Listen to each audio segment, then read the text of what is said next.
UniFi Controller Best Practices. In this video, we'll examine management of the UniFi Controller software through a quick analysis of UniFi Device Behavior with and without the controller online, as well as when, where, and how to deploy the UniFi Controller. We'll then close by discussing best practices for controller use. Available for free download, the UniFi Controller server software supports Windows, Mac, and Linux operating systems, with mobile app support for iOS and Android devices. The software package comes bundled with the UniFi Discovery tool for finding and managing UniFi devices on the local network. Whether installed to a PC workstation or server, the UniFi Controller requires the latest version of Java installed and runs over top Apache Tomcat, permitting any network host from anywhere to access the controller via their web browser. Although the controller is required for initial setup, adoption, and provisioning or configuration of UniFi devices, the server need not be running in order for UniFi devices to move traffic as expected in the enterprise network. Specifically, this means that a UniFi gateway will continue to route and filter according to firewall rules, just like switches supply PoE and keep VLAN assignments, while APs continue broadcasting WLANs, band steering, and apply bandwidth limits. In fact, for quick WLAN deployments, UniFi access points can be configured using easy setup mobile app, built into the UniFi app, available for iOS and Android devices. The decision whether to keep the UniFi controller online and connected to UniFi devices following initial adoption and provisioning depends primarily on whether the following features are needed: post-adoption provisioning or configuration, real-time device monitoring, user traffic statistics, network insights like nearby access points and guest authorization, and perhaps most importantly, the UniFi guest portal and hotspot system. Assuming the UniFi controller remains online, consider first whether the controller will remain in close proximity to the UniFi devices and users it manages.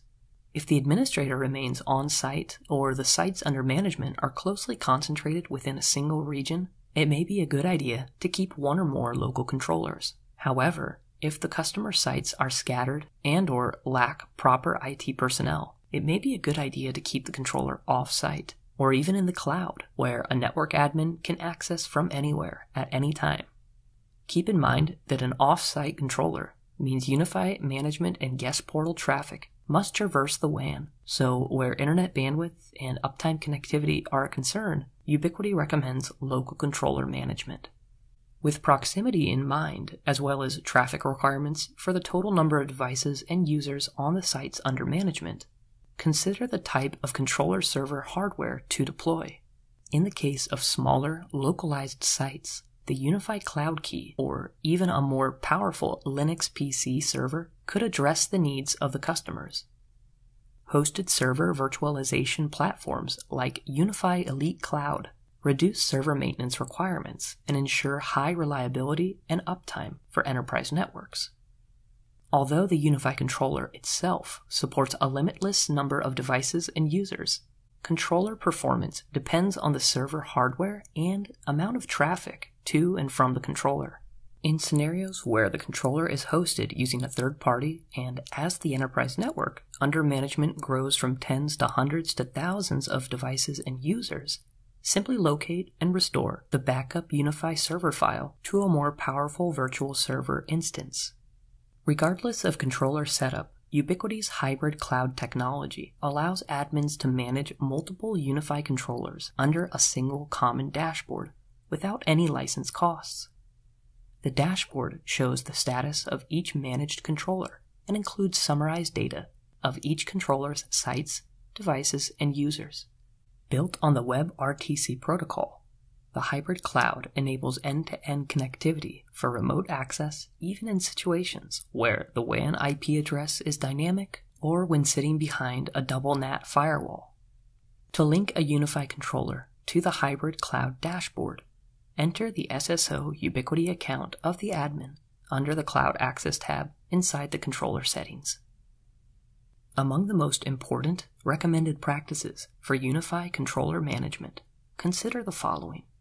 To skip server setup and maintenance altogether, opt for the UniFi Elite Cloud platform, which grants users additional support, extended warranties, resilient storage, auto backup redundancy, and other important enterprise features. When using dedicated server or workstation hardware, install the controller as a service so that the UniFi software automatically starts whenever the server machine reboots. Be sure to link all controller instances to the Ubiquiti Hybrid Cloud for central access and monitoring summaries. When the controller sits on the global network, opt for a fully qualified domain name rather than a fixed IP address. Also, schedule automatic UniFi server backups. Furthermore, ensure that no UniFi sites use the default username and/or password for device management. Finally, check to make sure that all network ports in use by the controller are available for the UniFi system to work prior to adopting UniFi devices for management.